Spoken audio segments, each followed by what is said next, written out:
I can't imagine.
What? Can you put my drink down here? Okay, it's gonna be just a minute.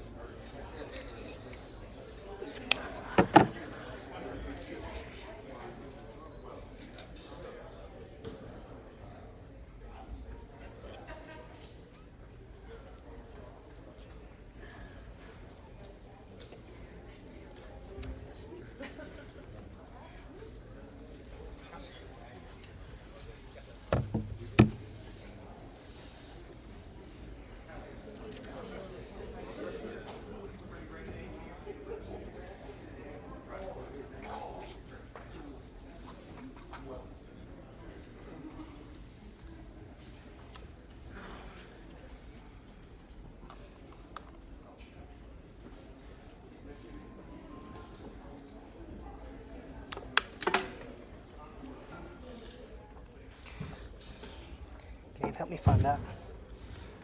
Oh, it's right there. Move this down.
president of Cameron University, and so thankful that we get to be part of this civic discussion.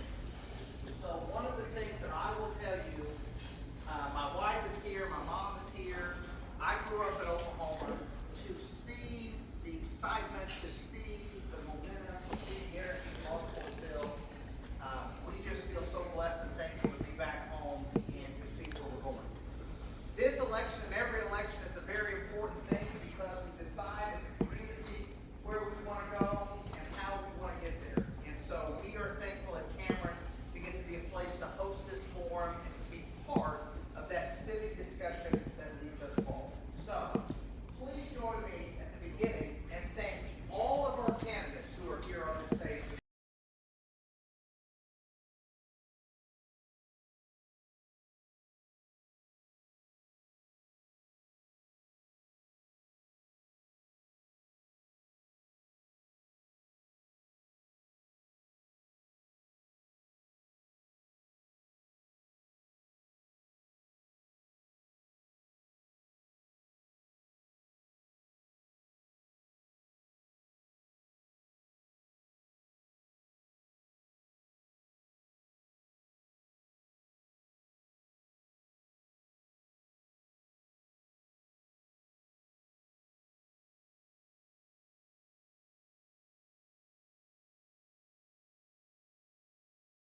National politics, that what happens at the local level has a far greater impact on the quality of daily life. These are the individuals that will help us determine what kind of schools we have, what kind of roads we drive on, what kinds of city services are provided, whether taxation is set, all those issues. So it's extraordinarily important that they're here. It looks like we have 10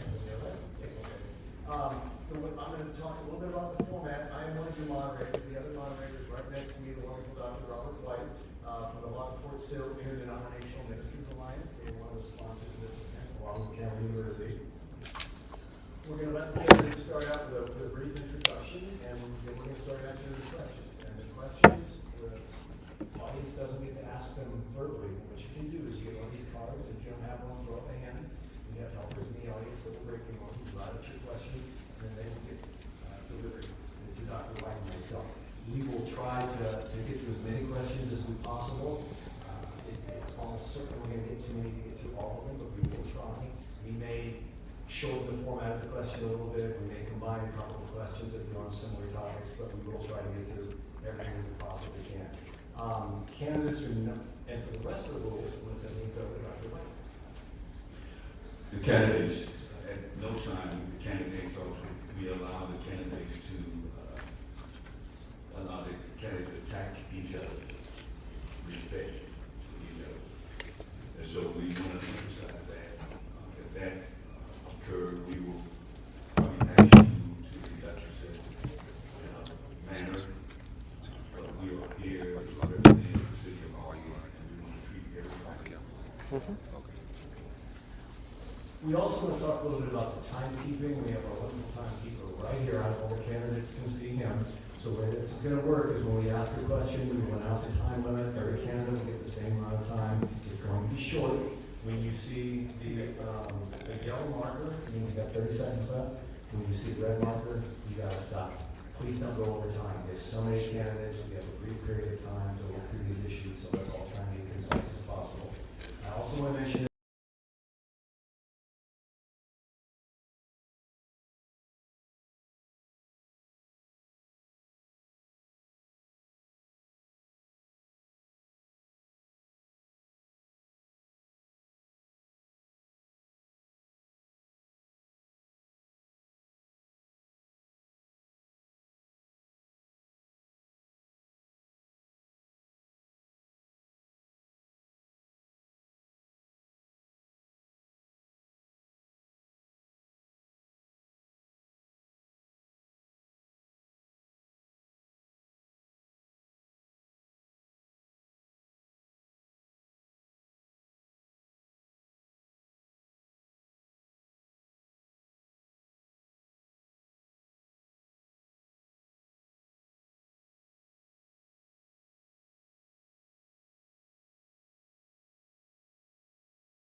Ron X.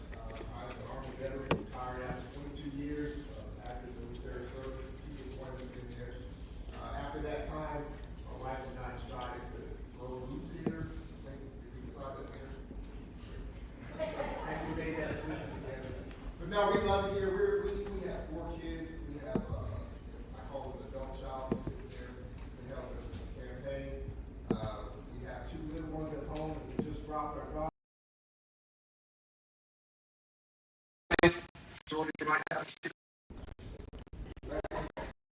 We love this community. We're glad to be here. We want to be in a community where we felt like we could make a change, make a difference, help people all forward. And we felt like this was the community. We loved it so much that we invited my nephew to come live with us so that he could have a better opportunity here in Lawton, Oklahoma, to take pictures with him.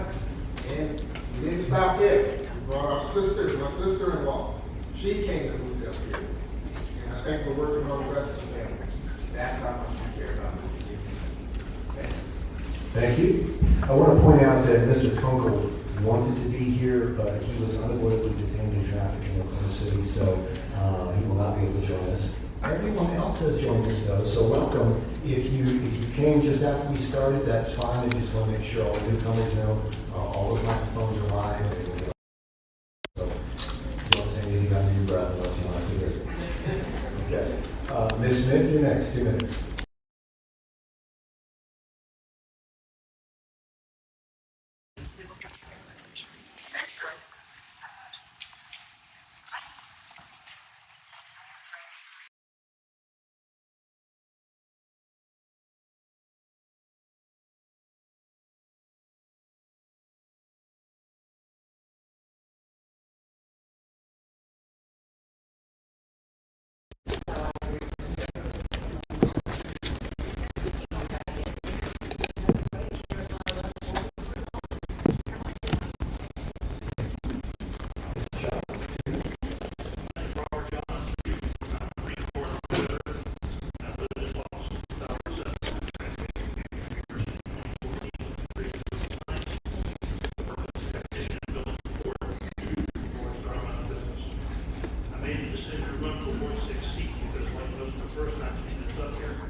Those of you who know me know that I will not be an automatic legislator when it comes to raising taxes, raising utility rates, giving more money to FISCA, building data centers, and allowing utility companies to take advantage of ratepayers who already struggle with their bills. Lawton should be a place where everyone has an opportunity to live and work and make a successful career. I hope I'm August 25th. Count your vote to make that happen. Thank you. Please bring the microphone closer to you. The audience need to hear you, so bring it closer to you. And also, the Tompkins, can y'all switch? Because the mother's here and the son is over there. So to kind of switch. That line, yeah, with your name tags. Yeah. Yeah. Mr. Wager, 2 minutes. Good evening. My name is Dr. Robert Weger. I've been privileged to serve the last 3 years the citizens in Lawton, Oklahoma, in Ward 6. I've been married to my wife for 29 years, and we've been married 43 years. We've lived in Lawton 29 years, and love the community. We fell in love with the community, and I've learned over these last years, having served a full term, the duties of a councilman. You have a responsibility to listen, a responsibility to appropriate policy and establish priorities, as well as necessary funding, directing it the way that the citizens would have it go. When I consider the greatest single need facing the city of Lawton, I believe it's a responsible investment in our infrastructure while positioning our community for long-term growth. I believe the challenge is really simple. Keep Lawton moving while preparing for an even greater Lawton tomorrow. Thank you. Thank you, sir. Mr. Murchison, 2 minutes. Yeah, and kids, don't be afraid to get right up close to the microphone. Okay. All right. You're not going to blow us out. We got sound people running things, so we want to make sure everybody can hear you. All right. Good evening. I'm Joe Murchison, and I am proud to say I was born and raised right here in Lawton, Oklahoma, a Lawtonian through and through. Much of who I am and much of what I've been able to accomplish started right here. I'm Vice President of the Eta Psi Lambda chapter of Alpha Phi Alpha Fraternity Incorporated by way of my initiation at the University of Central Oklahoma, where I studied kinesiology. I now hold 2 credentials through the National Academy of Sports Medicine. I'm also a graduate of Ohio Media School's Radio and Television Broadcasting Program, an Associate Director for Fort Sill Federal Credit Union, and a board member of the DC Arts and Humanities Education Collaborative. My professional career has taken me from working as a line producer, managing, forecasting, and tracking multi-million-dollar budgets to my current work as a nonprofit director with an international organization advocating for arts and humanities within the performing arts sector. Those experiences have taught me how to manage resources, bring people together, communicate, and lead. But long before any of those titles, I was a kid from Lawton.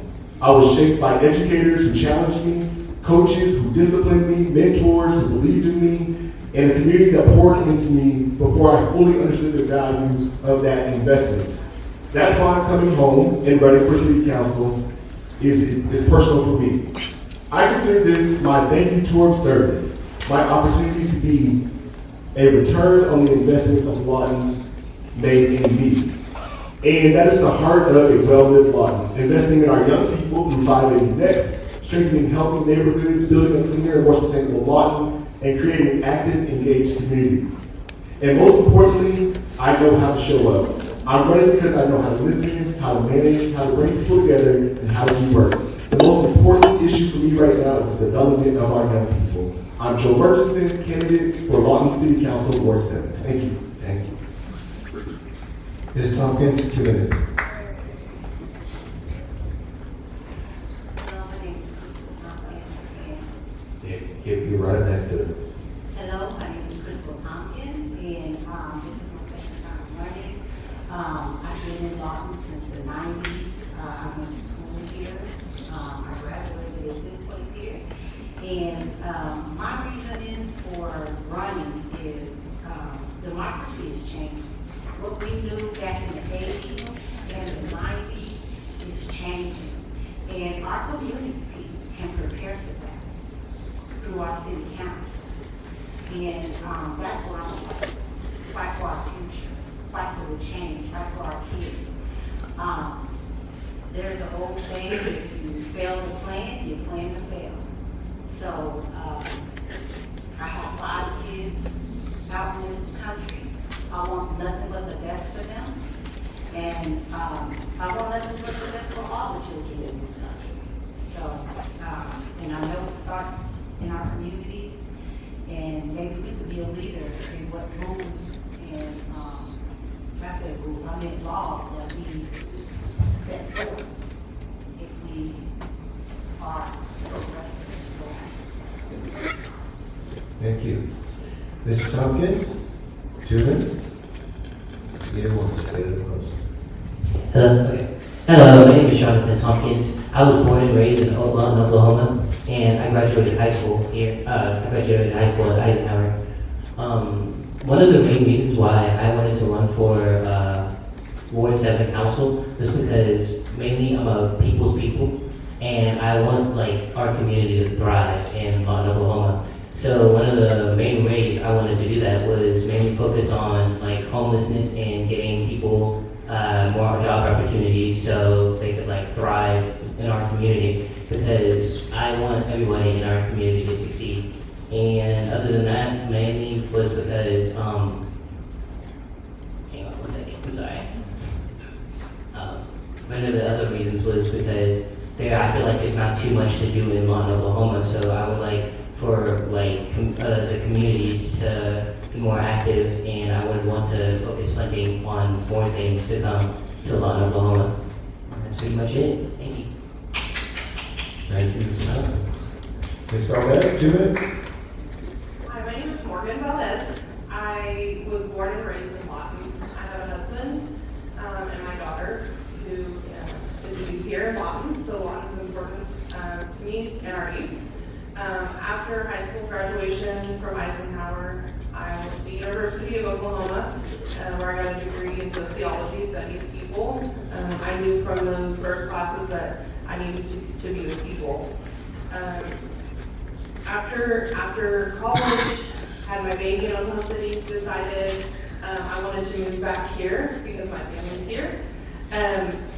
Fun fact, my grandmother was a big influence for me to run for city council. She was Miss Lawton, voted the first lady of Lawton. In 1978, she was a servant. Many of my friends will tell you I'm selfless, I'm a servant, I will do anything for anybody, and that is, I'm an advocate.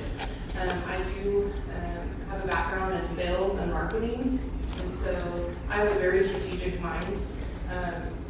And so I'm just ready to give back to the people of Lawton. I'm ready to serve and do what's right. Even if that doesn't make people happy, I'm willing to do what's right. Things that are important for Lawton, I feel like, are responsible budgets. Without responsible budgets, we cannot fix the things that we want to. We cannot bring the things that we want to. So that's a big thing. Safety in our communities, that is a huge thing that we're working on. Is going to be a constant, but again, if we don't have responsible budgets, we cannot do anything without that. Infrastructure, of course, and also our youth. Investing in our youth, because when we're not here, they're going to be the ones that are here. And like I said, I have a youth as well, and so those are kind of my top priorities for our ward and for our city. I'm just super excited. I'm very eager and a hard worker, and I'm ready to serve. Thank you. Ms. White, 2 minutes. Hello. Okay, thank you everybody for being here, first of all, and thank you to the organizers for putting this on. My name is Elizabeth White. I am a wife, I'm a mother, I'm a banking professional. I am also a committee member of the Cybersecurity Council with the Oklahoma Bankers Association. And I'm running for Ward 7 for City Council. I have spent my career working with people, leading teams, solving problems, and making decisions that have real consequences. And I've learned that good leadership isn't about having all the answers. It's about listening, asking the right questions, and being willing to look at the data and the numbers, and being accountable for the decisions that you make. I believe that residents deserve a city government that's transparent, acceptable, and responsible with their money. If I vote for something, I want you to know how I voted and why. If we're spending your tax dollars, you should be able to easily understand where that money is going and what you're getting for it. I also believe that we need to take care of what we already have. So before we ask residents for more money, before we increase taxes, we need to make sure that we're using the resources that we already have wisely and looking for ways to improve efficiency. I'm not running because I think I can fix everything overnight. I'm running because I think that Lawton can do better, and I believe Ward 7 deserves a council member who will listen, ask questions, do the work, and answer to the people who elected them. So I'm asking for your vote because I want to help build a city that works better for the people who actually live here, our families, our neighborhoods, and our local businesses. Thank you. Thank you. Last but not least for this round, Ms. Williams, 2 minutes.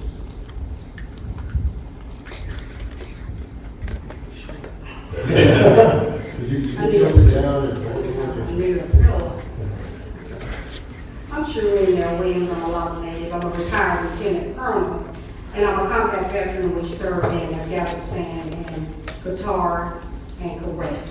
I manage a $3 billion budget of contracts, and I work with thousands of people. I am the current Ward 7 council member, and I love what I do for my constituents. I believe in making a difference in my community, and also I have others that help me make a difference in the community. I have an associate of applied science and criminal justice. a bachelor's of arts in speech drama through Cameron University, and a master of arts in Webster University.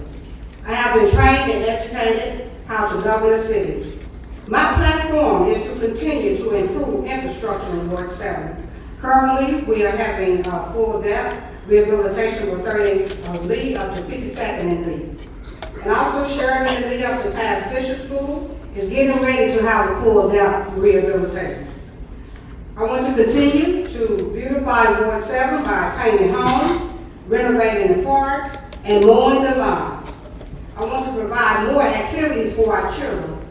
We will be having in the future for our children athletic training. I will be conducting that.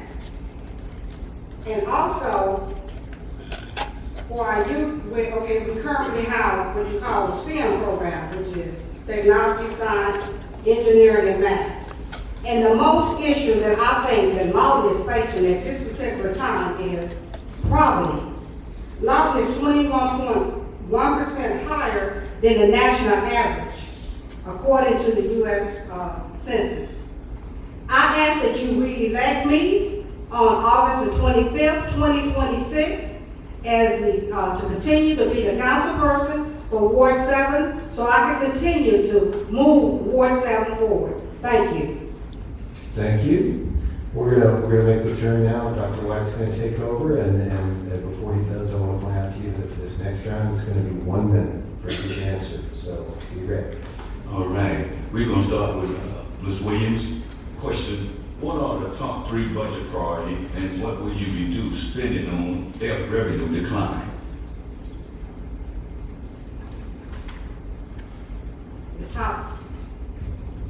The top 3 budget? Yes. I would say for the city of Lawton, our top 3 budget is infrastructure, because we have been all over Lawton, as you can see. We are improving our infrastructure. Next, what I would say, the parks. That's part of our capital improvement. We are renovating our parks at this particular time. What was the last part? Reducing spending, what revenue would you decline when reducing the spending? If you have a problem with spending and funding, which one you would look at to reduce? Of those, at this particular time, I wouldn't reduce any spending. And the reason why I say that is because we have passed what you call Prepare 2040, and at this particular time, that has already been passed. And that is something that we have promised with the city as far as percentage of the taxes that go through the different projects that we have. Thank you. Yeah. Next. Can you repeat the question for me? The question is, what are your top 3 budget priorities, and what will you reduce spending on if revenue decline? So right now, the infrastructure, the parks, and then it's honestly is probably one of the biggest priorities. It's bringing in tons of companies, but I also think that that's where we could reduce the spending. Just because it's also generating its own revenue. So I think that that's where I would start the reduction is.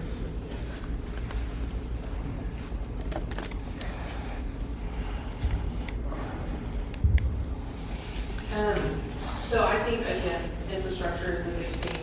I think we've got to find ways to bring in more funds. We can be responsible with our budgets. I feel like we have to prioritize things. Maybe instead of something big that we can spend a lot of money, let's work on the smaller things that may not have to spend all this money on, but can still make improvement. We can go prioritize our budgets and be responsible with them. Next. Well, one of the 3 things that I would mainly focus on is I would focus, one of our budget funny things would be to get homeless people jobs so they can help the community build up our town. Just focusing them on getting jobs. Another thing I would like to focus on is the refinement on schools. So if we could fix up our schools and make it to where it looks better for the kids to want to go to school, there'll be more people, there'll be more kids that'll want to go to school and make it easier for them to get education and stuff like that. And one of the last things would be probably infrastructure, simply because that like infrastructure is one of the main things that we need in our community. That's about it. Can you repeat the question, and I'm gonna try to mom. Okay. The question is, what are the top 3 budgets priorities, and what would you reduce spending on if revenue decline?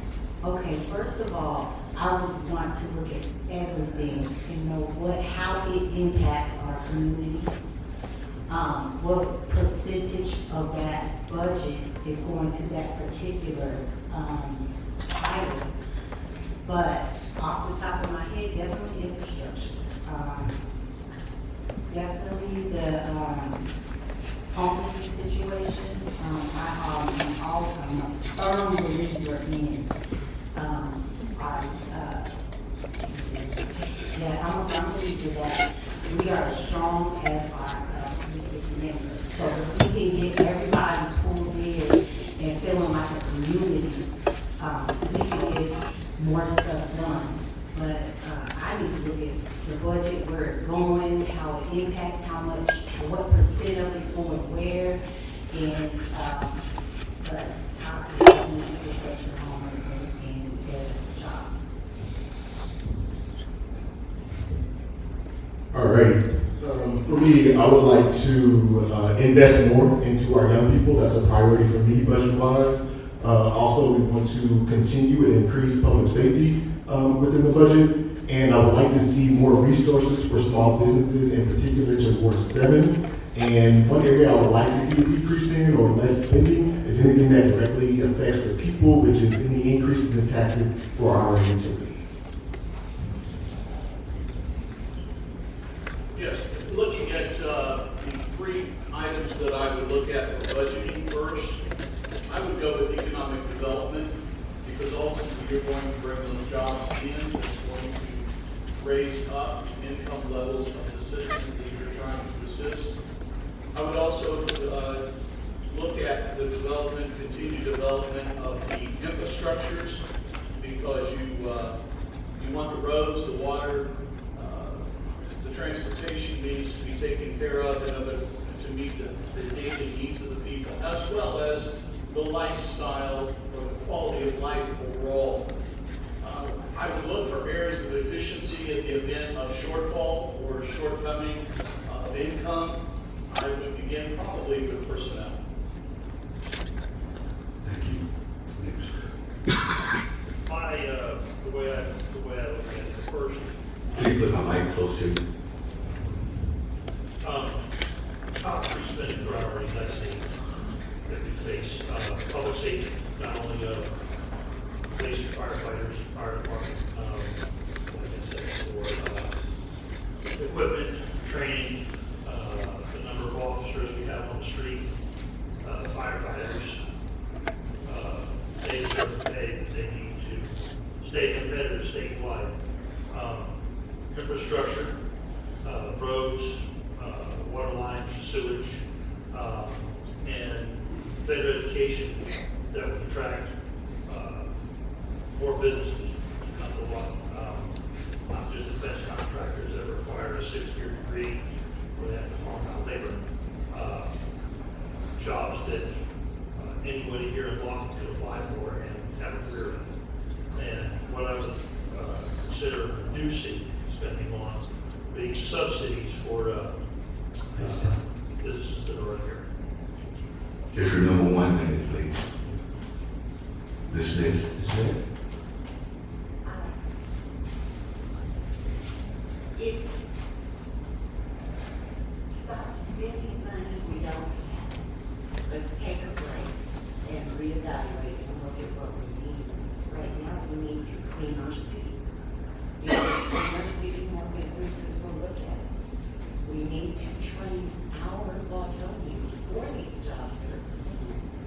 I don't know about y'all, but I've never worked few of these factories, I know I'm not trained to, and I think that we are hindering our citizens by not training.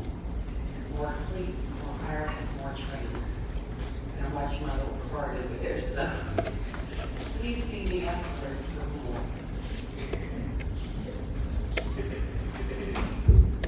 This is going to highlight what I already love about this community. So, what I'll tell you is priorities are public safety, infrastructure, and economic development. These are investments. These are investments in the community. You cannot grow anything without investment. You cannot raise your children without investing into them. You cannot raise your children without investing into those areas. You cannot grow something without pouring into it. So we have to understand that those three categories are what drive us. And you can see that in the priorities of the current city budget. So what I'll tell you is that we are investing. Local leaders are meeting with the schools. We meet with the school superintendents, both Great Plains and Cameron University, to prepare the students. Those things are happening now. That's why.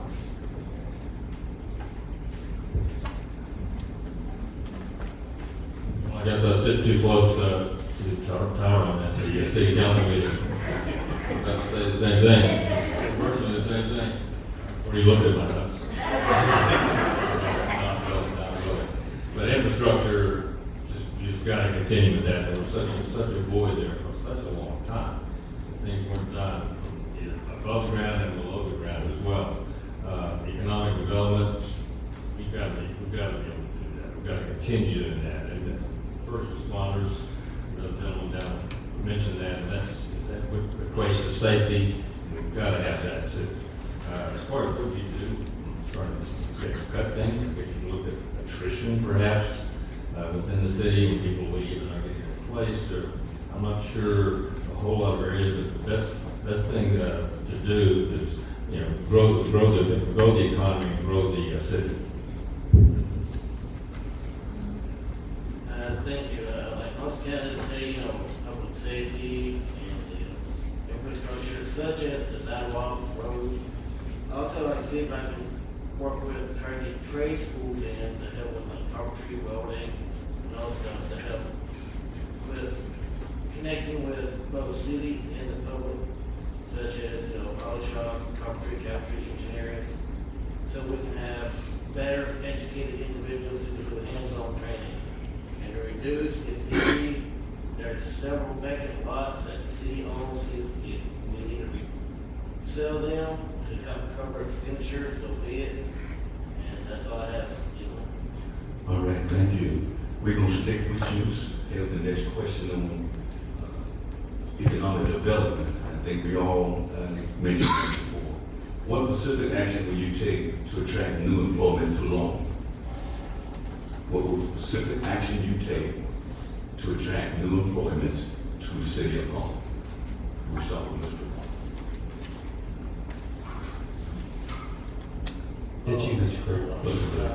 We're like, as I said, with economic development, I said, we try to attract trade schools in, because that's the peak bread of that, without the trade, we can't have great people, we have such infrastructure, so we need to emphasize on more on the trade schools, and how to attract them, which they can lead to other larger businesses, such as Goodyear, that we have, so we have hands-on training from school to work. Yes, sir. We have to have places like Cameron University, and we have to have Great Plains, and we have to have our school system put out educated kids with certain skills or skill levels, and that'll attract people. If you have a labor force, that's a big piece of what they want when they come in and they start looking at us. So sure, there's other incentives also, but those are certainly things that we need to do internally to prepare ourselves and make the ground more fertile for businesses to come in here. I'm going to continue to beat this drum because I don't know that we're all aware, but this community works together. There are small groups that come together and meet with Cameron University president. They meet with the superintendent of Great Plains Technology. They actually meet with businesses. As a matter of fact, I met with my business to talk about what they need to do to train for those 34 companies that are in the system right now. 34 companies. And the schools are meeting with them individually to understand what type of training they need to get implemented. Now, that's happening. That's happening. You just have to get involved, understand what's happening, talk to people that are involved, talk to your council person, and you'll see that these things are happening. So, for me, it's quality of life. Because once we get them here, we give them jobs, we've got to build out things. I'm looking for young engineers at my company. So there's more things that we need to build out that we're looking towards. So quality of life, things for younger people to do, graduate college, and they get one of these good jobs. Thank you. I will say I see this in a much different approach. Training our kids in school by all means, yes. But what are we doing for our adults that don't have school? What are we doing for our adults who are looking for a better job and more fulfillment? If we are not opening the door for our Lawtonians, we are not all 18, 19 years old. We're not all in high school learning a trade. We have to think about our retirees, our seniors, and our people that need a job desperately. So I think training really needs to expand a lot more than just the children learning. Thank goodness they are, but we've got a lot of people that are not in high school. I think one thing we should improve is access to trade schools. We've got a great school here, great technology center, outstanding welding program, a great body shop program. I worked with this kid in a welding school, building the tornado-shaped vehicles, just yellow weld shop. They can build it. That is a great school, a great asset that we have here. Farmers have great farmers around here. You can bring in a ton of agricultural business, reducing crime. That also helps attract businesses. They don't want to bring in, or they're not going to make an investment when a place has criminals running the streets late at night, when their properties at risk of being broken into or whatever. And focus on strong work ethic. I think the city could do good to focus to allow kids in high school to see the benefits of hard work. Okay, thank you. Would you repeat the question, please? The question is, what specific action will you take to attract new employees to Lawton, to the city of Lawton? The action I would take is already in play. Currently, as has been mentioned by numerous other candidates, that we have in play now an educational system that's there to equip at our low-tech level as well as in the university. And community businesses that are investing into the expansion, development, future growth for our community. Thank you. Good paying jobs that the community seeks and individuals seek. We want to promote the growth to where ultimately the stronger career path they choose, the stronger the homes will become. Thank you. Thank you. Alrighty, for me, I would like to seek out more resources and pathways for small businesses. For us to be able to establish and sustain those small businesses, I think we must start local and employ directly from our community first.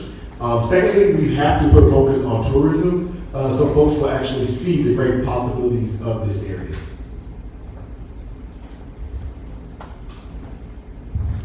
I completely agree with Joe.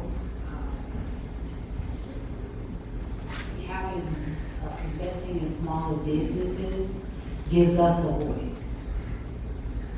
Right now, we're trying to figure out where revenue is coming from. If we have people that build and see a future in this community and they have money, guess what they're going to be doing? They're going to be wanting to invest and improve instead of us trying to find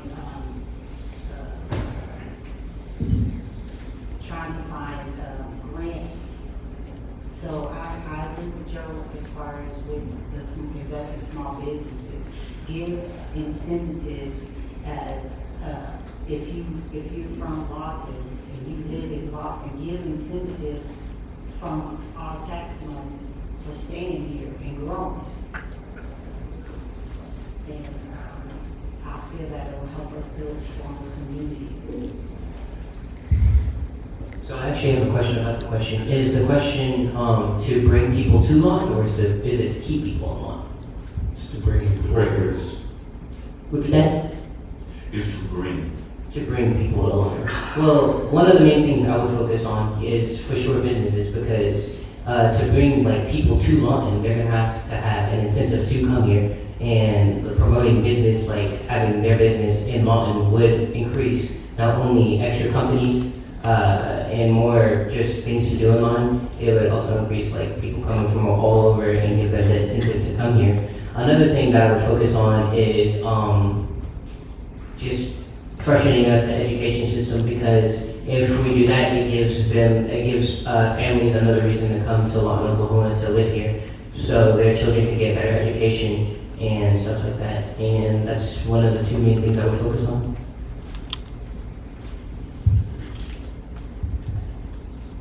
So I have a lot of things that I'm thinking about, but I think we need to have safer, nicer areas. You want to bring a business in, you have to make it look great. Also, I feel like reaching out to the people in Lawton, what do you guys want to see here? You know, I feel like getting that from the people in the city is the first start. We also need jobs for the working class. I'm in the working class, and you know, a lot of jobs maybe here people can't qualify for, things like that. So I think bringing those working class jobs to Lawton is going to be important. And getting our youth involved, having them have some ownership, get them involved in a project, have them give their voice and opinion, because they're going to be here longer than we are.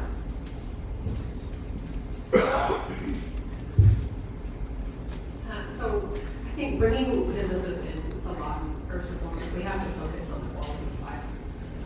If our streets are dark, they're torn up, we have no sidewalks.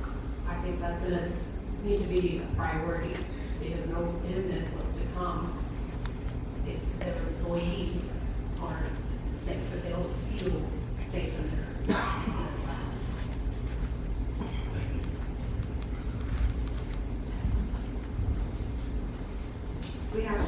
We have something in place, Lawton Economic Development. They're the ones that have to bring jobs here in the city of Lawton.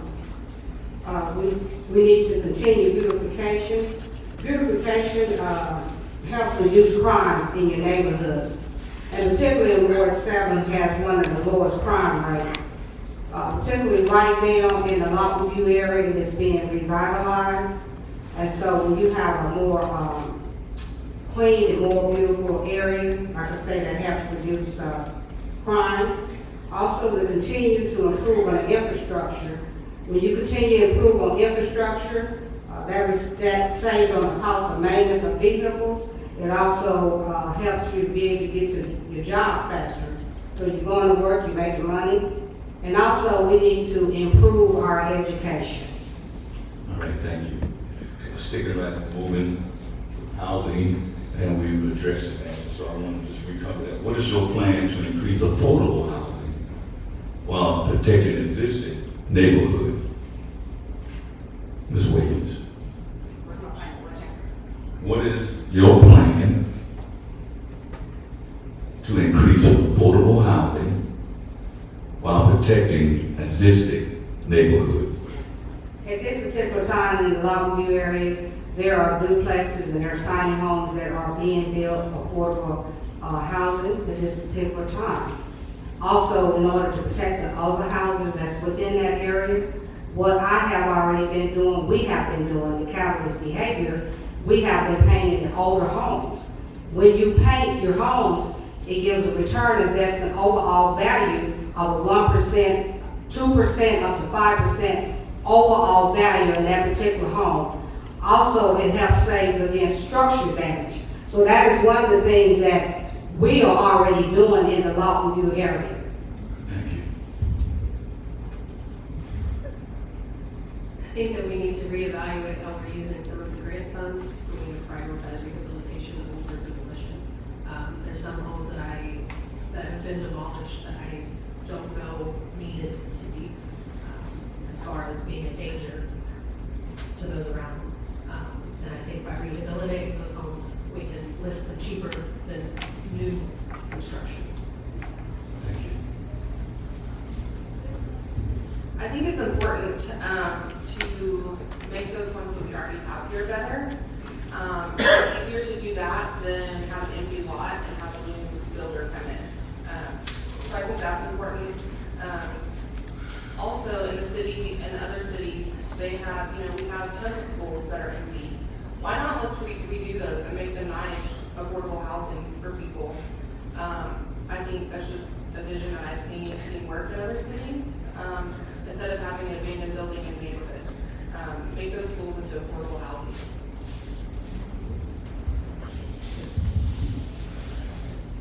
Could you repeat the question, please? The question is, what is your plan to increase affordable housing while protecting existing neighborhood? Well, one of my main things would be to do is,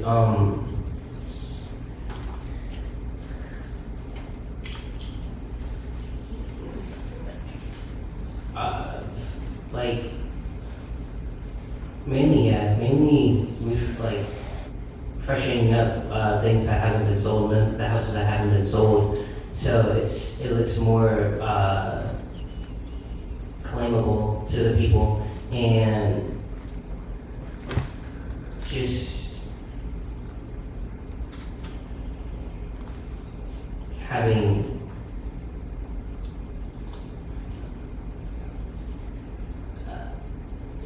having nothing else. I'm so sorry about that. The question is, what is your plan to increase affordable housing while protecting the existing neighborhood? I'm definitely going to ask other cities what they have done and present it to what we have, present it to the council members to see if this is an option for us and how much they spend and what things they have to change and implement to get that in. Because I definitely think we could get into the rent control, put a cap on the rent. Right now, I feel like it's a wild west on rent. Like, oh, it's 1300 square feet, and we can get it, we can rent it out for $1,200 a month. I'm like, oh my gosh. So definitely talk about what rent cap looks like in this community, capping the rent, and rent controlled housing, and see how to implement that and how it was implemented in different cities and states. That's a great question. I'm still thinking about that a little bit. I think the first thing I would like to see is us to take a look at all the developers that are coming into Ward 7 specifically and see if we can slow that process down a little bit. I think secondly, partnering with nonprofits to help maintain some of the older homes and some of those residents that need that additional support would help protect some of the existing properties that we do have. Thank you. Well, I'm thankful to know that we have plans in place right now. For example, we have CBDG funds, things that do help citizens improve their homes. I think along with that, there's the responsibilities that homeowners have in caring for their properties, not just when you have, it's not just about removing the blight that we find in neighborhoods, a house catches on fire. Residents may take those funds and move off and leave the property. So it's more about that. It's improving those neighborhoods, knowing that help is in place already. I think we need to look at the city with property, vacant buildings. Mike, 15. I think we need to look at city owned properties. I know there's a lot of vacant buildings, vacant schools, that are just sitting there. I know a lot of people are into, and they're used by, criminals for, different activities. Local builders and contractors, instead of using, builders from Oklahoma City or other areas, use local, companies.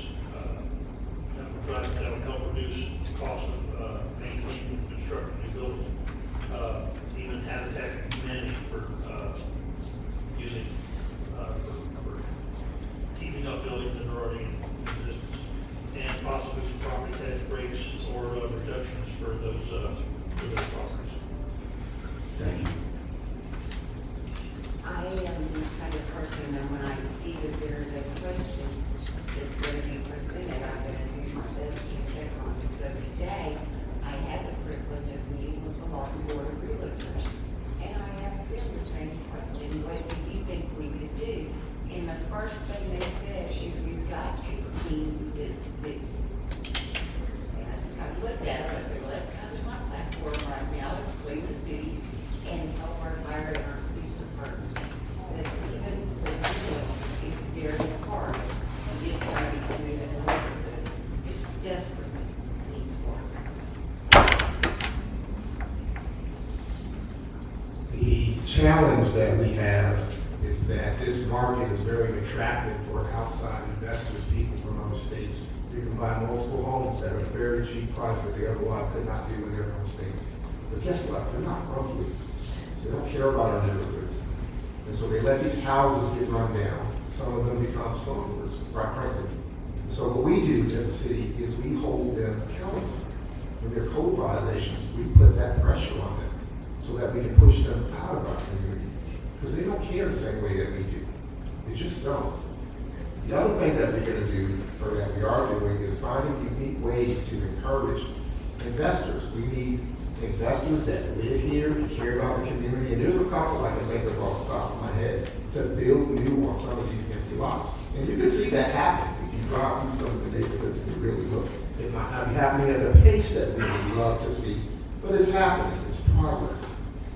And then the last thing I think, and my peer alluded to it, he's a little more on the point, is how do we encourage nonprofits to help those that need help.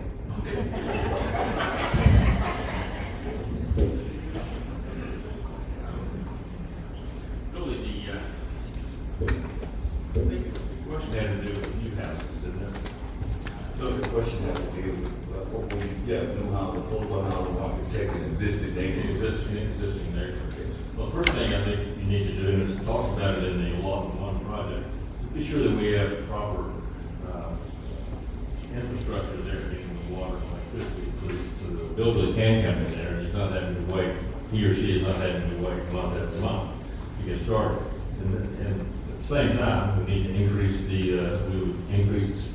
permit time, decrease the time it takes to get a permit. And the third thing, you develop codes and you stick to those codes, and you make them pay for it if they don't stick to those codes. For me, at least since everything, as the days keep going up, such as gas stuff, which homes are going up as well. Try to see if we can work with the HUD and fair housing, grants, scholarships, whatnot, to help with the people on the front end so they can actually get a foot in the door on affordable housing. As well as, if possible, try to create some additional apartment complexes to help offset some low-cost homes or places for people. And to help with establishing homes, at least try to make sure the homes are livable, as well as reduce, in addition, better street lights and security control from law enforcement staff, regulate any criminals be snooping around. Thank you. Thank you. All right, kids, we're about the halfway mark. I've got 6:26 on my phone, so let's take a 10-minute break. Restrooms are in the lobby. If anybody needs one, let's come back at 6:36 and we'll fire up round 2. And let's give them a round of applause for the first round.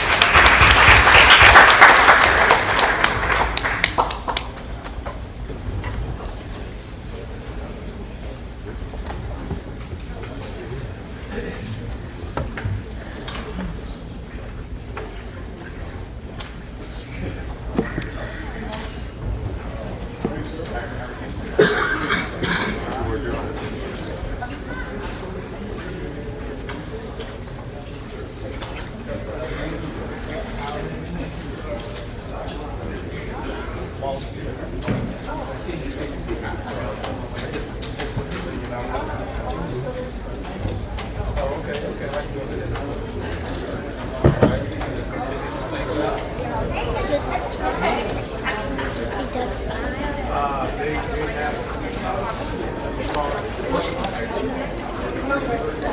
Mr. Garrett, how are you?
Sit down, Gabe.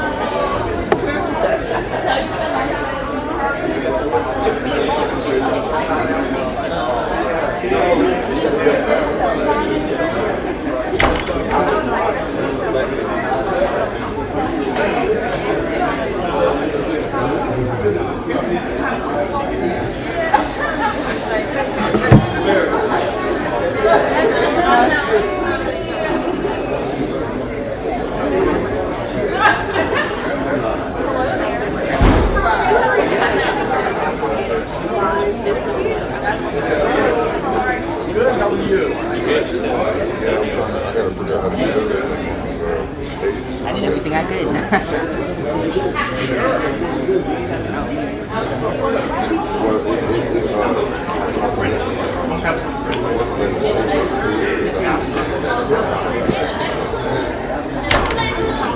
So I have to try to share it on here so I can share it on this page.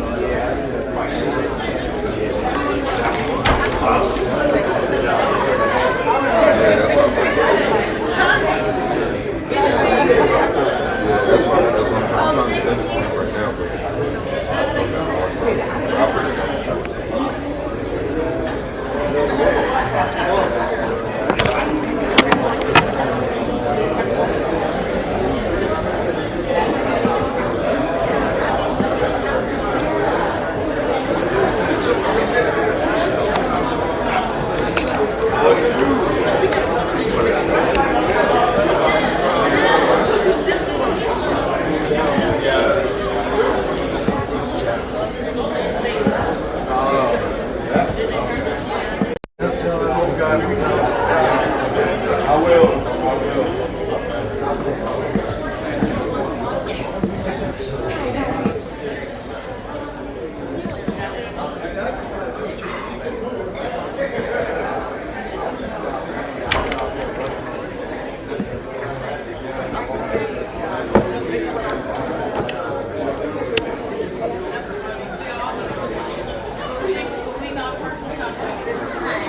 next question on the block. And those are the bright, those are the really bright ones. Give you a suntan. You guys good? We're Yeah. good. We're good. Last time I was in here, it was KT McFarland giving a public policy speech on Iraq. When I was going to school here. Is that right? Ladies and gentlemen, we're going to start things up in about 2 minutes, so please head for your seats. Candidates, let's get back to the table. We will start with Mr. Cleary with the next round of questions.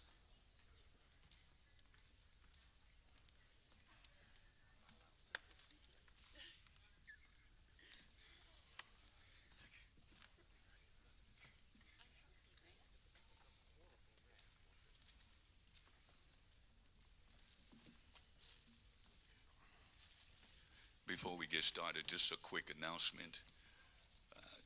Some of the handwriting we are not able to articulate. So we will not try to decipher so that we will not have any problems. Thank you. You guys settled down real quick. All right, welcome back. We're going to start with Mr. Cleary. 1 minute, sir, and then the question's going to be for everybody. We'll work our way back down the table again. And the question is, and here I want you all to see this in case you're cynical and you don't think we're actually reading some of your questions. We are. Here it is. What solutions do you have for Lawton's homeless population? Well, as far as I know, right now, the city just got a grant for over $112,000 from the HUD, which my understanding is going to be helping with the nonprofits. So let's work with them on housing the homelessness people and how can we reduce and prevent any future homelessness. So anyone that wants to get in a situation, they are become homeless. So let's identify and proceed so we can reduce it. And that's all I have right now. Okay. Thank you. Well, when this came up before the council a couple of months ago, it was an interesting topic, to say the least. The big thing was what I found from it, and I think the rest of the council did as well. You know, there are so many organizations within this community to support those that are homeless, and led by the United Way, led by the anyway, by other organizations. It was encouraging to see. The city has very little to do with the homeless side of things, or taking care of the homeless. In fact, we should be funneling them to those organizations, and they are built to take care of them.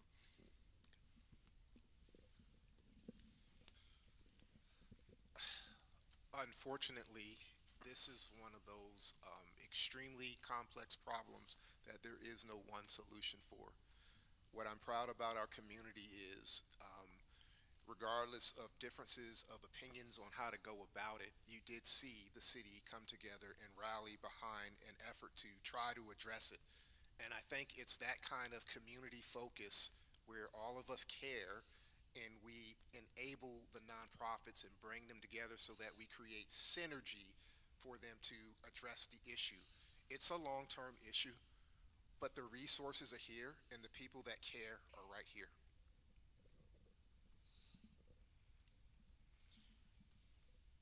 This we've got two words that are going around right now, and one is homeless.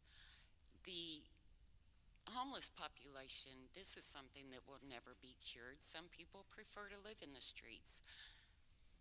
I have fed the people, I have cooked the extra food, and I've enjoyed talking with them. And some of them are just like very comfortable and want to be left alone. That's fine. The ones that need help, we do have the resources to help them, and we are doing that. The city had given Brenda 60 days to come up with an idea. I was all excited because she has a great talent for pulling the right agencies together, and I don't feel we are giving the support we should. Now, on the other hand, what I would like to say, I don't see my yellow card yet, is while we are at 19 or 20 people that were in Tent City, I'm thinking about the 90,000 in this town It could be homeless tomorrow. The red card's at no out. fault. Yeah. Thank you. Mr. Johns? I agree with what she said. Really, count on local nonprofits. Count on local nonprofits. I think they're doing a great job. Brenda Ragland, I think she dove into this whole thing feet first, and we've proven time and time again that local nonprofits move a lot faster than government. I don't think the government should be involved in it at all. Maybe in the enforcement side of it or whatever, but leave it to the nonprofits. Let them handle it. They're doing a good enough job. I'm happy to report our homeless problem has been resolved in Lawton.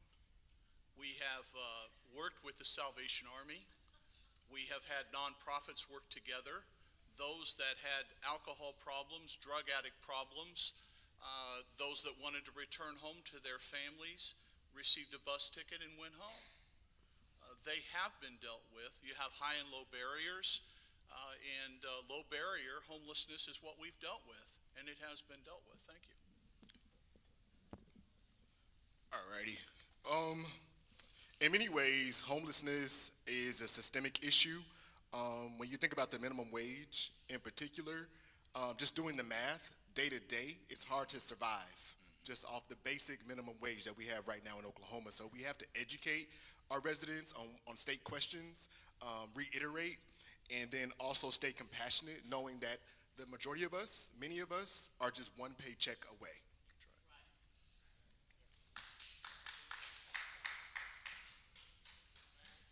Can you restate the question?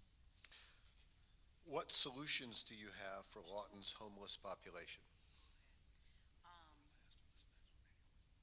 Again, that is a complex. Please get the microphone. Homelessness is a complex situation. It's not like a one shot, one kill, and it solves the problem. In other cities, I've heard that it's years. They keep their homeless for 7 years, not 1 month, not 3 months, but 7 years. So this is more than just a quick fix. It's something that we're going to have to ingrain in our community and in our laws, so that we make sure we take care of our people. And how we treat the least of this community is a reflection of our community. So we need to be careful, because democracy is changing. Thank you. Ms. Valdez? Homelessness is not just a city issue, it's a state issue, it's a everywhere issue. So I think we need to collaborate with our nonprofits. Finding solutions, resources is a big thing. I was a social worker, and I have tons of resources, and I think that's where it comes from. Getting people involved to help. No one person can do it by themselves, so as a community we have to be together and find the resources, because there are people that do want help, they just don't know where to go. So, like everybody else says, it's not a one-shot deal here. I do think that something that the city can do to help with the situation is to provide a centralized intake software. If all of these nonprofits are using a software, these people are getting help, and they're not getting doubled up on services or being skipped over. They can prioritize based on need and get them housed. A housing first model has worked in every place that it's been put into place. You can't solve homelessness. Like Gina said, there's going to be people that want to be on the streets. But having a centralized intake, long-term caseworkers that we can work with DHS, we can work with the state to provide these caseworkers long-term to help prevent that from happening, as well as more options for rental assistance, tenant assistance as far as the laws. We need to provide that so that we can prevent homelessness before it actually happens. Thank you. in the beginning, I told one of the biggest problem we're facing is poverty level. If we can get better jobs for individuals, give them financial classes as far as how to manage their money. And the MITE program, they're renovating the home as we, old school building as we speak. And it's gonna be available for at least 12 families can go through there who are homeless. And going through that, to go there as well, they'll be able to get some type of training as far as, so they can go out and get a job and be able to work. So that's one of the programs that's in place as we speak. Nonprofit organizations, they're helping in this area as far as homelessness, as far as resources that are available.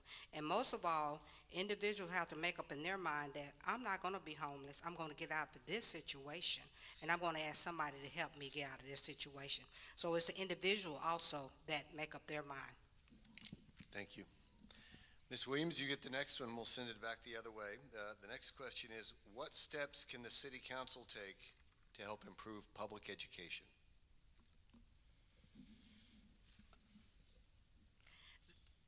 The city council doesn't do that. That's through the Board of Education.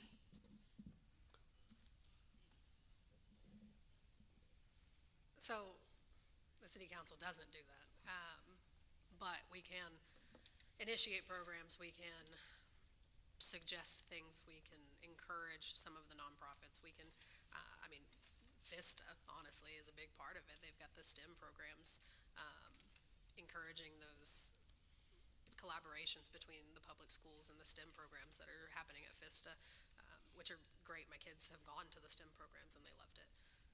So I think there's a little more that we can do.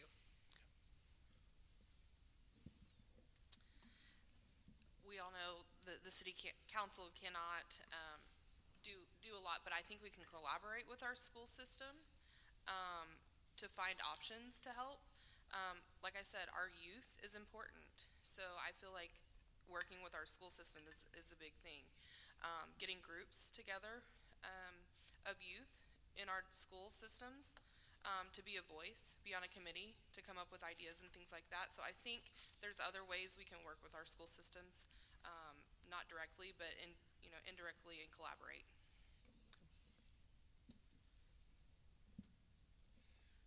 I feel like I completely agree that we can't go in there and change anything as far as educational wise, because they have their own sets of rules, guidelines, but we can Please assist. speak in the mic. They can't hear We you. can assist, and we can assist the schools with, of course, financially. We can always make sure that every year we appropriate for job training, or for senior year we could do a job training, for those eligible or those who want it, especially with city jobs, or just give them an out to see this is what the city does, and each job, give them an opportunity to work there and make money, if that's not already in place. But yeah. For me, public education, I'm a product of Lawton Public Schools, and I think a lot of my success came from the efforts that so many educators put into me through arts and humanities.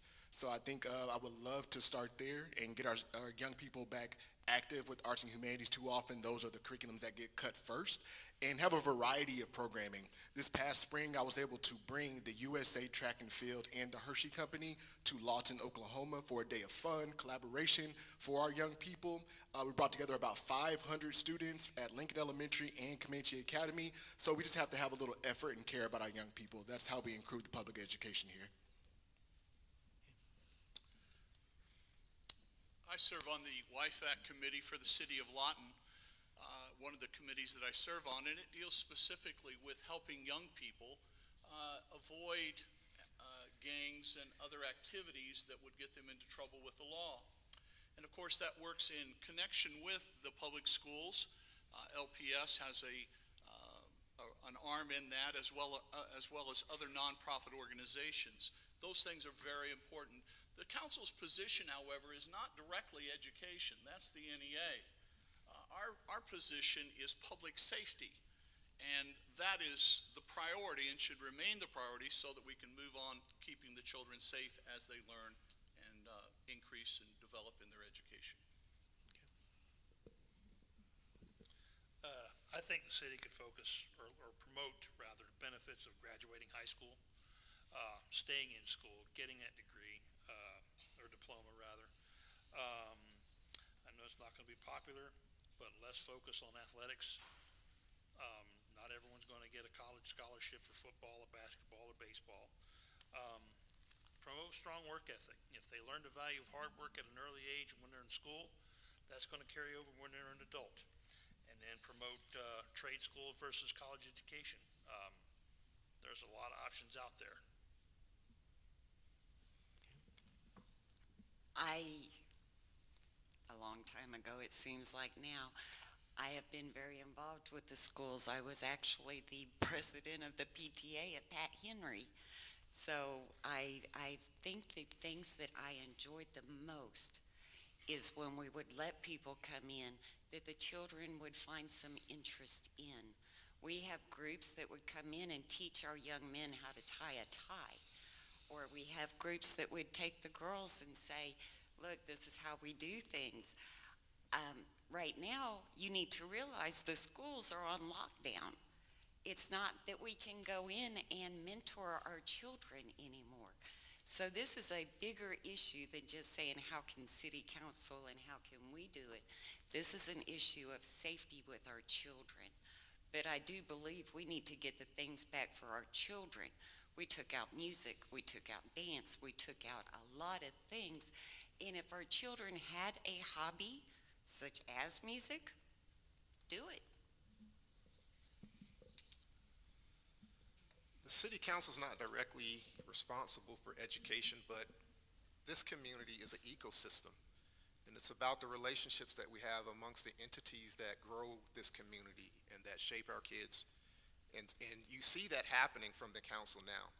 I believe we just voted to support the makerspace that we've been supporting, which is a program that the school system has in the summertime for our kids. The STEM lab that we have down in Fista, I'm gonna tell you, I've been around the country to see STEM labs. Ours is comparable on the national level. The LRC, that is a unique thing that we have here in this community. We don't give ourselves enough credit, and we don't showcase the unique things that we have that are truly special to this community. And I guarantee you, you will not find them everywhere.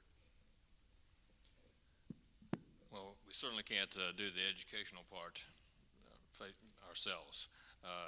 But, you know, there are things like, Teron mentioned, the STEM lab, you know, the summer programs that we sponsor, internships perhaps, maybe that would be something that would help. But I'll tell you one of the best things that ever happened to me growing up over in Frederick, Oklahoma, the city gave me a job working on the back of a trash truck for the summer. And I figured out right then it was time to stay in school and do something different. I have to agree with the candidates about the STEM program as well as the other activities that associates with it, so students can transfer from high school into college, you know, whatever degree they want to choose, as well as to have possible grants and scholarships for the students so they can pursue their dream of where it may be, whether it be engineering, gardening, farming, whatnot. Everyone plays a part to come together in education. Thank you.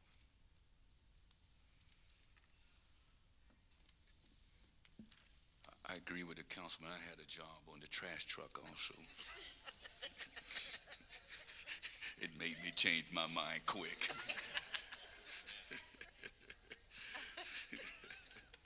Thank you.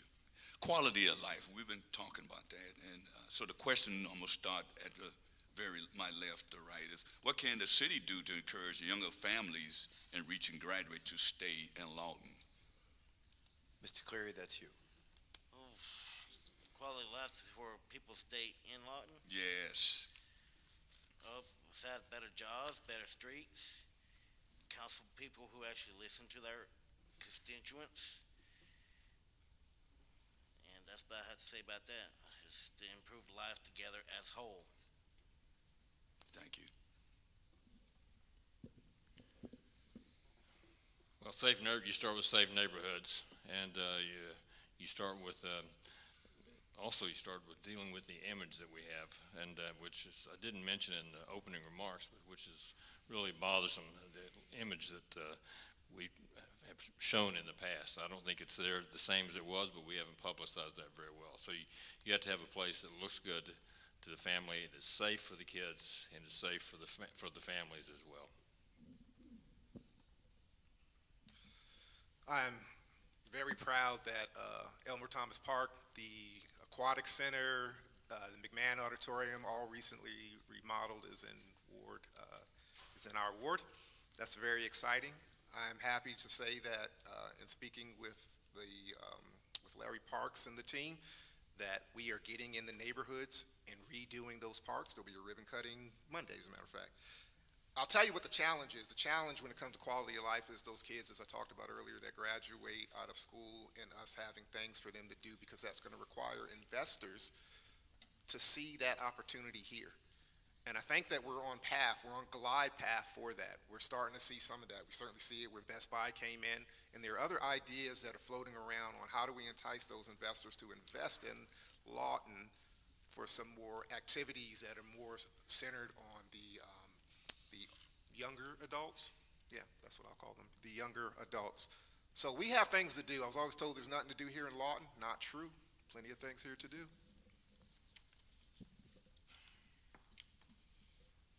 I realize I sound like a broken record, but if we clean our neighborhoods, we could actually build back the pride that we used to have. I grew up in the same house I live in today. I have seen my neighborhood go up, down, up, down, up, down. Right now we're on a down, but let me tell you about my street. Everybody on my street, we know each other. We talk to each other. We help with each other, but we keep our neighborhood clean, and we want to see more of that. We want to see a cleaner neighborhood, people talking to each other, people getting out and not being afraid to walk out their front door. Jobs, jobs, jobs. Less retail, more skilled jobs, factories, logistics. We got I-44 and Highway 62. Those are two great roads that we can use to get products in and out of Lawton. And if people have more money in their bank accounts, they're going to spend it here and not Oklahoma City.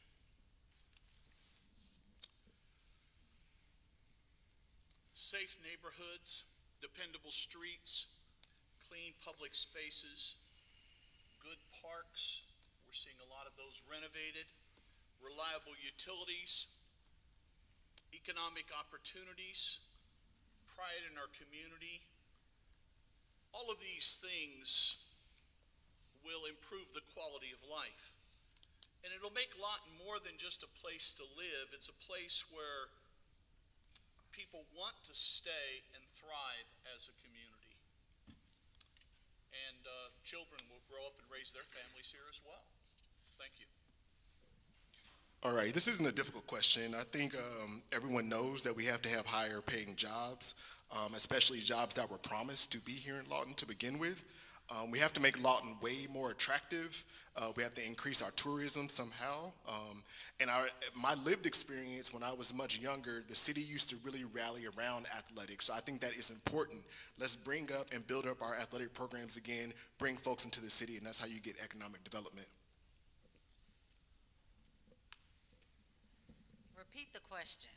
Repeat on it, because I heard so many good responses, and I'm like,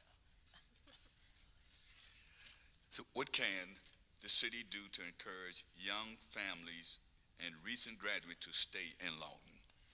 I feel like we need to build community. I feel like if we build community, let them know that we need you, we want you, and whatever you gain from high school, college, or wherever you come from, we need that. We need your different ideas, your different crafts. I call it crafts, but crafts, side jobs. We need that here. We need people talking about life insurance. We need people talking about putting homes in trust. If we put homes in trust, we'll have a little layer of protection from probate. So I think we need to educate and build community.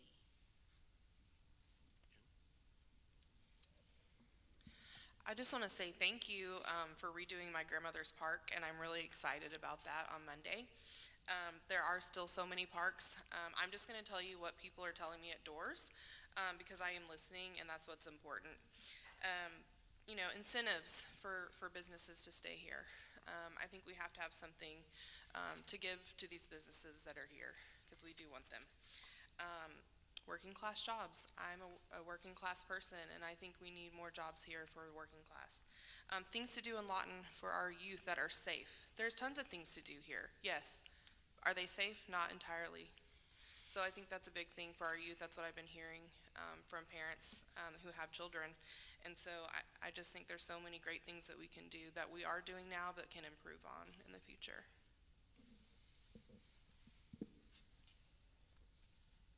I think public safety is probably the number one aspect of getting a young family to stay. So having sufficient police, fire, EMS in order to feel safe in your home is going to be number one. Sidewalks, neighborhood streets, we need more street lights. Our street lights, we've got some, but they are dim. You can't see very far. We need to continue the park improvements. I know that's on its way to completion. And I want to encourage home ownership versus renting. If you own your home, you're going to take more pride in it, just by default. It's just a human nature.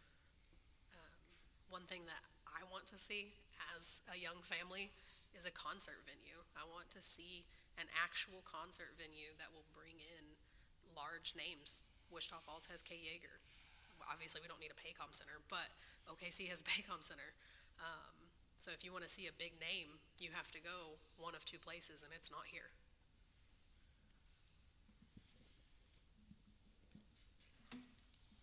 We need more aquatic centers, more splash pad. We're going to be getting a splash pad right there at the Lemia Harkey Park. By this time next year, we will have that. And then we will start on the walking path as well in the Lemia Harkey Park. And I can't wait for the amusement center to come here in Lawton down by the library as well. And at this time, we have the Carl Johnson home over in Ward 7 off of East Gore. And soon we can be able to tour that home as well. It's similar like the Matty Bear home. And also we have the sports plex center, which is getting ready to get built. So and then we need more sidewalks. And then we need some high-end shops like Sac Fifth Avenue and those different areas. And those are some of the shops that I have suggested by being on the steering committee. Thank you, Ms. Williams. All right, we're gonna start with you again and send it back the other way. The next question is, what do you think the city council can do to make council decisions more transparent? As the city council in Ward 7, what I do, I have so many meetings with my constituents per year, usually at the Leslie Powell Gallery, and that's for individuals who may not be physically able to get out. So what's being discussed at the city council, that's my transparency right there at the Leslie Powell Gallery.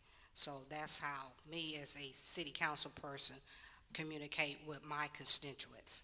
I put it on KSW, let them know when the meeting is going to be. Thank you.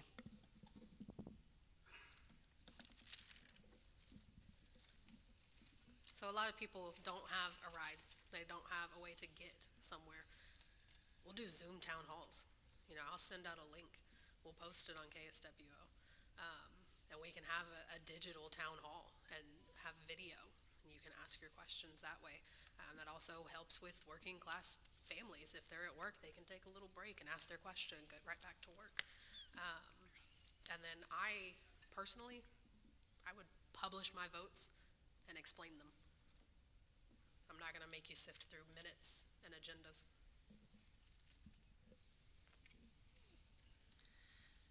I think transparency is key. I think sometimes that doesn't happen all the time.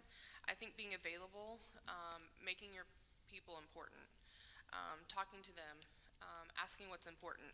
I feel like sometimes we think we can do everything ourselves and we can't. I can tell you that much. So getting out there, having meetings. Ward 7 is very large, so you're going to have multiple meetings. Being able to listen. That's the biggest thing. We can have these meetings and nothing may come of them because we're not listening and taking into account what our constituents in our area are wanting and thinking.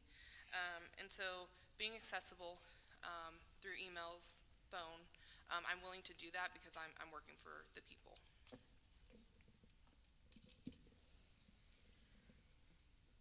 I'm going to sit with every piece of paper they give me, and I'm going to read it. I'm going to read it until I comprehend it and can explain it to anybody at any grade level. And then I'm going to present it. I'm going to sit and read every piece of paper they give me. I'm not going to skip on nothing. I'm not going to skim through it and get the gist of it. I'm going to read every word so that I can break it down. I can give a good understanding, and then I can, if I need to look for different resources, I can figure out what I need to be able to say, hey, present this and say, hey, community, this is what's happening, and these are our options if we choose. Alrighty, so for me, I've been knocking a lot of doors, and that's been one of the major concerns is the lack of transparency. And I don't think that the city is not being transparent. I don't think we don't have enough variation to how we get the information out. I think if we continue to expand the GoLawton app, let's keep that going. We need to still have physical newsletters as well as digital newsletters as well that goes out to constituents after each city council meeting that explains what's been passed, what's upcoming. And then lastly, I think we need to speak in a language that the average Joe can understand. Sometimes city language gets a little lost for folks, so just making sure that we break that language down so everyone can comprehend it and take it in. I think openness, honesty, and consistency is very important. I'm thankful to be a part of a council that has really made that a priority. It's still not always understood. We have we have communicated with the city of making sure the public is informed. We've utilized many of the social service apps that are out there to try to communicate what has taken place, what is taking place. I appreciate being a part of that. I think they could make meetings easier for people to attend. It's hard to get to a city council meeting if someone still has to work till 5:30, 6 o'clock in the afternoon. And maybe move public comments to the beginning of the meetings. There's a flip side to that, though. Voters need to be involved. You need to contact your city councilman and let him know how you feel about issues. If they don't know how you feel, they're going to vote however they think is best for their constituents. They can't read your mind. They don't read the comment section on Facebook. Voters have to be involved. I think with myself, and I have a couple people here that know me very well, they will tell you I am an open book. If you come to me with a problem, a suggestion, or a question, I will take it, I will do the research, and I have already taken some of the people's concerns, gone and looked, and made the appropriate phone calls to get things done. I have already said that sometimes I feel when city council tries to talk to us and explain things, they forget that not everybody in Lawton has a PhD. So I think the way we communicate needs to be a big priority, and always answering the phone. I don't work, I am available. Call me and let me know what you need done. And we will do everything we can to work together to get it done, or to at least to your satisfaction. I'm a junior council person. I think I've been in the seat 8 months, 10 months, something like that. But one of the senior council people did something very special. They put their arm around me and they said, hey, listen, you know what you need to do? Neighborhood watch. That's how you talk to people, and that's how you get an understanding of what people want. And so I did that, and it is phenomenal. I wish more people would come out because then they'd have a better understanding of what's actually happening, but not everyone comes out. Having said that, I'll tell you, we're standing up more neighborhood watches, and you have an opportunity to do that. So we did that in Liberty Heights. Several people had the same type of complaints. I was like, hey, why don't we just start a neighborhood watch? That's phenomenal. And my friends don't know it yet, but I'm looking at some other friends to get theirs back active so that we have more across the whole ward. Excellent opportunity. Come out, be a part of it. Yeah, if you compile all the answers that are given here this evening so far on this, you would have all the transparency you want. First thing someone mentioned, go vote. You need to go do that. The agendas are available for people to read. The summary of the meetings, and just for our ward anyway, we do a Facebook summary the second day after the meetings, which is somewhat helpful anyway. Council meetings are online. It's like an all-night movie sometimes, but it's there. And the GoLawton app is just excellent. It is just excellent. And the mayor turned me on to that a few weeks ago. I didn't know it was even existed. And gosh, it's really very good. Great deal of information there for people, and it's free. And everyone that I know of has a cell phone. Everyone does. Great ideas from all of you. Thank you. For me, it's better communication. 10 city meetings where they got forms you can fill up prior to the meeting so you can ask questions. If you don't like something, vote. Bring it up peacefully and respectfully at the meeting so we can address it and work through it collectively as one unit. Thank you. Thank you. Mr. Cleary, we're going to turn it back to you. The next question is, how can the city improve the reliability of water, sanitation, and other utility services? Better security on the systems, especially with other states where they were getting hacked. So we got to find ways better security with information technology, both physical and digital, so we can reduce any potential threats. Thank you. To improve the reliability, we're doing a great deal of work. The city's doing a great deal of work now with that. And the infrastructure is a big piece of what we've done in the CIPs. I think that those steps are being taken. Security is certainly an issue. It's happened in other communities, it looks like, and that is violations of security. Anyway, that's my thoughts. There's a lot there. I thank the committee that we've stood up recently to look at efficiencies is one of those areas that is starting to look at some of the ways we do things. I think that security, I think is, looking at the city staff, I think they do a good job at trying to assess where they need to improve things and how they do it. And they're very open to listening to outside ideas, and even at times getting outside help from experts in those particular areas. Repeat the question. Sure. What can the city do to improve the reliability of the water, sanitation, and other utility services? That's what I thought it was. The first thing that we need to do, and this affects every neighborhood in Lawton, it is a hard thing to swallow when you're looking at your water bill and you're also looking at a busted pipe in the middle of the road or on the side of the road. So I again think that we as a community need to let our city know where these issues are at and take care of them. This is our water, this is our safety. We don't need baby Jessica falling down a well to realize we've got busted pipes. We need to know these. Sometimes the city does need to be informed that we do have these problems, and we have to get the city right. In my experience,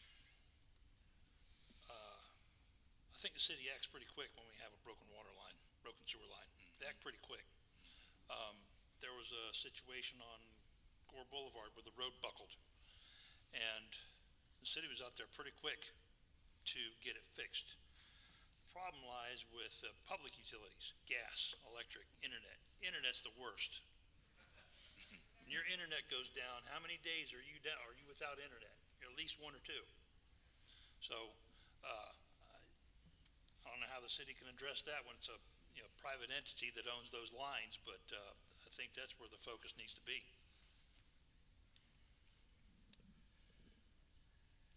One of the things that I think we want to keep in mind is the age of our system. The age of our system must be upgraded. At the same time, the capacity, we have to look at our future. Because as we desire our community to grow, it requires planning ahead to handle the capacity. It's going to require, again, an investment from the taxpayer. It's going to require reliable utility that is going to be invested over a period of time to bring these things up to par so we don't have things breaking down, but at the same time accommodate the growth that comes in the future. Thank you. Yeah, I agree. I think we have to move from a maintenance by crisis to a maintenance by planning. For example, we talk about transparency on the last question. The water utility was increased largely because of the infrastructure that was bound to kind of falter if we didn't do something. So the city was kind of forced to make that increase so we can keep functioning. So I think if we plan out further and make sure that we keep our infrastructure in line, we won't have to have so many increases down the road. I feel like why reinvent the wheel? There are so many cities and states that have a great working system. If we can ask, talk to them, and see how, I believe we've had people come in and look over our city and how it works and how to make it better. I'm not sure if we're following that plan or not, but why reinvent the wheel, and we can ask and get good working information from people that already have it done.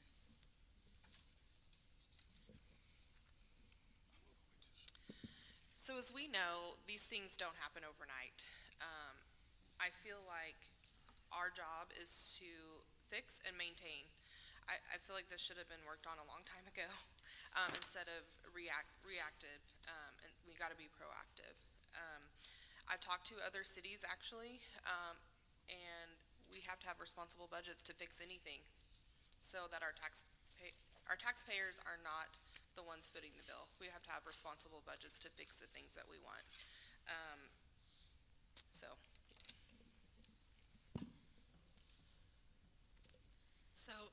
I agree, we do need to work proactively instead of reactively. And right now, with the age of our system, we're in a fight for our life, working reactively as everything breaks down all at one time. But I do think that we need to make sure our water treatment plants have funding. We need to make sure that they are up to date with their equipment. Unfortunately, sometimes that will result in increased rates. I think the average citizen is going to understand that. However, we also need to make sure that we are evaluating everyone's rates. We need to look at the commercial rates. We need to look at the residential rates. Goodyear, Fort Sill, we need to look at their rates. They are purchasing tons of water from us, and a minuscule increase to them may benefit the city versus a 6% increase on the residents.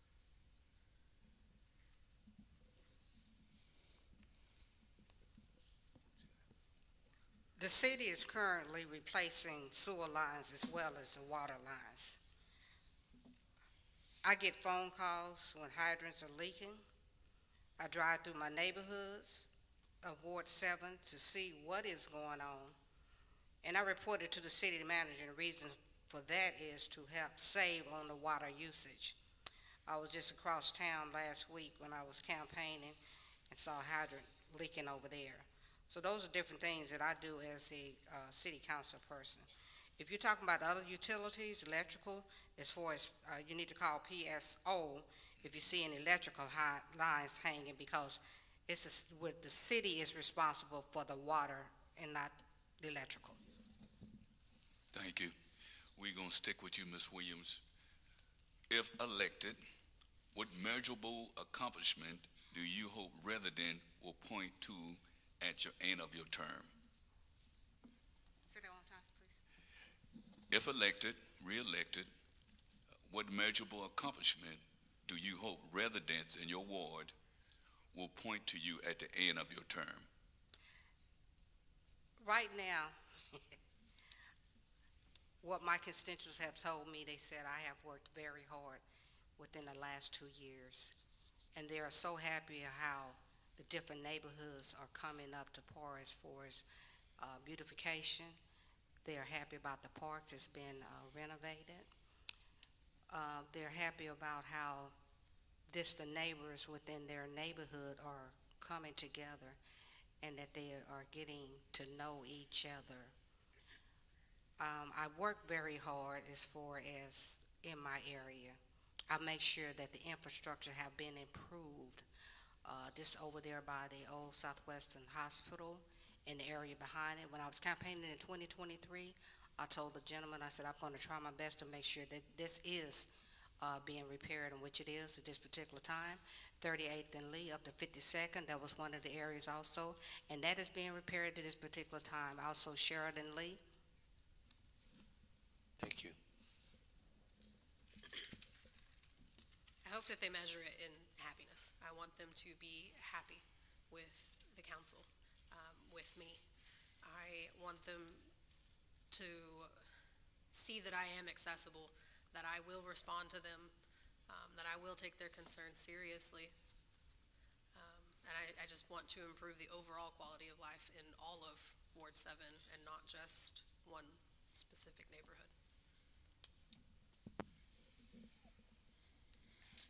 I would hope somebody would say that I made a difference, that I listened to them. I'm an advocate, like I said, and that is my plan, and that's how I would want people to feel like I am going to do everything I can to help. It's not always going to be easy. I'm going to need help from people in my community, and I just want them to know that I gave my all to do the right thing by everybody, not just one person or one type of person. I'm going to do the right thing for everybody. I don't care where you come from, what you do. So that is what I want to be at the end of term.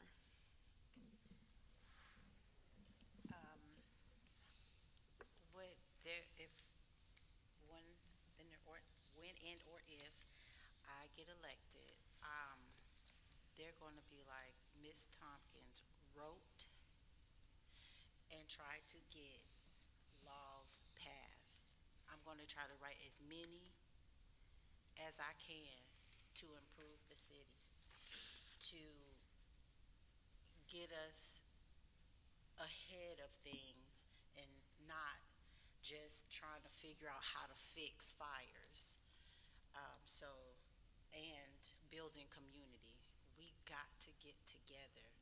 We got to quit separating and choosing, and we've got to come together. Democracy is changing. We've got to get together. All right, thank you. I like this question a lot. So much of my platform stems around quality of life. I think for me, I think some measurable outcomes for me would be a decrease in food insecurities, also the food deserts that are plaguing Ward 7 really badly right now. And I also look forward to folks seeing how we invest in our young people with high caliber programming. I think those are the measurable things that I would like for everyone to see after my term. Thank you. My accomplishments that I hope to conclude as I serve as a councilman, I want to leave Lawton in a better condition than I found it in. that is of enabling them to work and have good jobs, raise families, retire in Lawton, remaining in a community that they are safe and have done well for themselves. 1 John chapter 3 and verse 2 says simply this, that you may be in good health and prosper.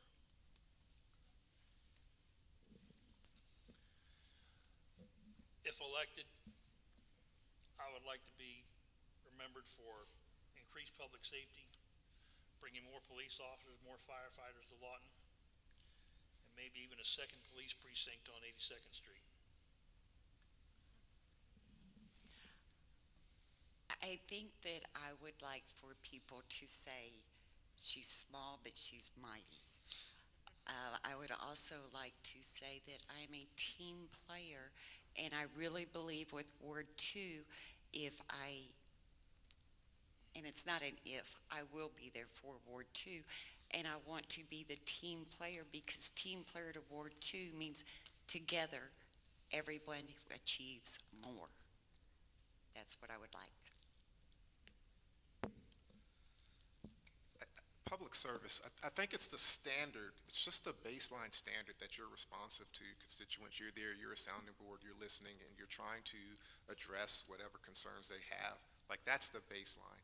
In my mind, for me to be effective with measurables, it's about a project, a larger project that was brought to me as a concern, and being able to understand how to leverage the municipal government so that you bring that to conclusion. Because the projects are a big deal in those neighborhoods. They're the things that beautify the neighborhoods. They're the parks that make it more attractive. They're the places that we want to live. They're our community. So there's a couple that we've started in very particular areas, and it's going to be, in my mind, about how effective am I to bring those through fruition. And that is, that there's a learning curve with that. But that is the goal for me. Yeah, at the end of the day, and I want the people to look back and say quantitatively that the neighborhood's safer than it was. We have speed bumps, we have speed tables, whatever. We see more police coming through. We also see that the neighborhood looks better because the houses that don't take care of themselves they do better now. It's because someone's on them all the time. But really importantly for me and the business that I'm in, I want people to say it that at the end of the day that he was responsive to every call that was made to him. When someone called about something, whether it's a big deal or not a big deal, it's a big deal to them, but they got a return call, and that's what I would do. For me, I would like to make sure the roads that's in the neighborhoods get repaired, because especially the road I'm on, it's jacked up towards the end. As well as we got some water leaks in my neighborhood, which I would like to have that corrected by the city properly, as well as they renew the park within Ward 1, which it has no lighting whatsoever, because I know some of my neighbors' kids, they go to the park around evening time, and by the time they get there, it's already dark. I like to have lights there, not only for the children to use the basketball playground and whatnot, but also for security reasons, because you never know who comes out at night. Darker it is, the more they hang around. And I know in Ward 1 we got some empty buildings, especially on 38th area, where I like to try to have more business come in and use the building that's already there, instead of having to build brand new ones. Thank you. Thank you. Let's give them all a round of applause. I also want to thank Elder Thomas Caldwell, right there, our timekeeper. I think he had the hardest job tonight, so let's give him some love. There we go. Thank you so much for coming out tonight. We appreciate your presence. I suspect all the candidates would be happy to stay afterward and talk with you if you have questions. We hope you see you back on campus soon. Everybody have a good night.